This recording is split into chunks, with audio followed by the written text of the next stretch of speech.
Hello everyone, it's the proof essayist here with yet another optimization problem. This one is interesting. We're going to take the most simplest form of the Gaussian function, which is defined by f of x equals e to the minus x squared. And we're going to inscribe a rectangle ABCD in there such that that rectangle has the greatest possible area. Our goal is to find one of the coordinates in the first quadrant, C, x comma f of x, such that this condition is possible. And initially, when I started this problem, I made a fatal error in setting up the area function. Now, we all know that the area of a rectangle is simply base times height. And so I thought, yeah, let's just take the horizontal component, which is x, multiplied by f of x. Simple as day, right? Wrong, unfortunately, because that would only give me the area for half of the rectangle. It doesn't give me the other half, which is symmetric to the vertical axis, right? So I have to double it. So the area function is not x f of x, but rather 2x f of x, right? And so we can simply plug in this function back into there. So we get that the area function is 2x times e to the minus x squared. Now we need to take the derivative of this function and then set equal to 0 to solve for a critical point. You'll notice that we have a linear function here multiplied by an exponential function here. There's no way we can algebraically simplify those guys together, so we're going to have to use the product rule. How do we use the product rule? Let's write dA by dx first. We identify the two factors, 2x and e to the minus x squared here. I'm going to set 2x constant here. Then I'm going to multiply by the derivative of the second factor, e to the minus x squared. Now, any exponential function's derivative is itself, but since it's composed of minus x squared, I'm going to have to multiply this by minus 2x by the chain rule.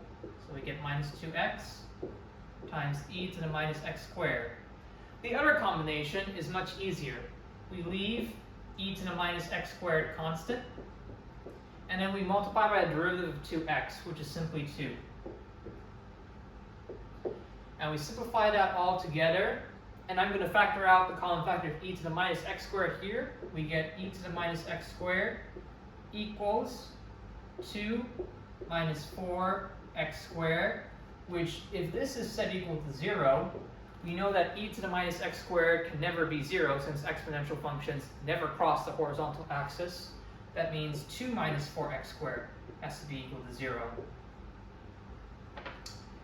We can then solve this easily. We can factor out the 2. This becomes 1 minus 2x squared. We solve this. This becomes, pardon? X squared equals 1/2, which becomes plus or minus the square root of 1 over 2, which is equal to square root of 2 over 2, plus or minus square root of 2 over 2 if you want to rationalize the denominator.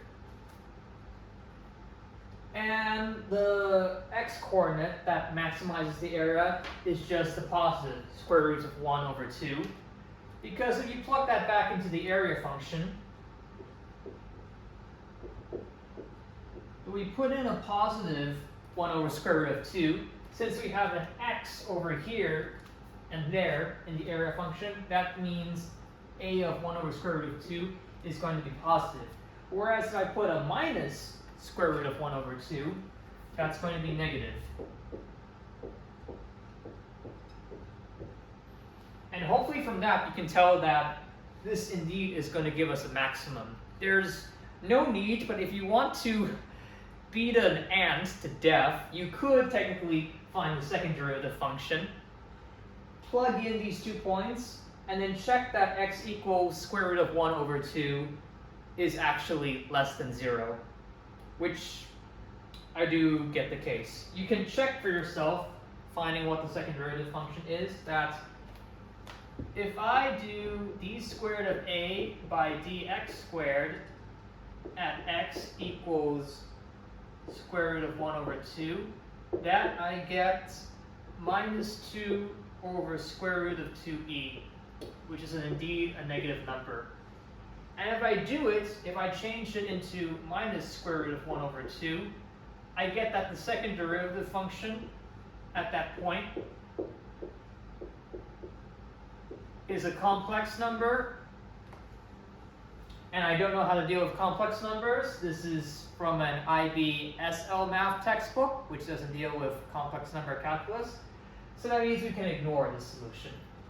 But yeah, understanding that one of our coordinates is plus square root of 1 over 2, we can simply take that coordinate and plug it into f of x.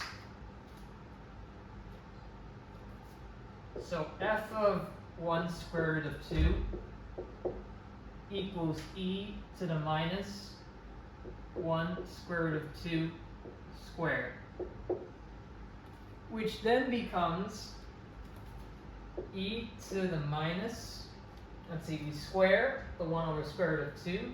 This just becomes e to the minus a half at this point, which is just 1 over square root of e. Therefore, the coordinate c, which maximizes the area of this rectangle, is 1 square root of 2, comma 1 square root of e.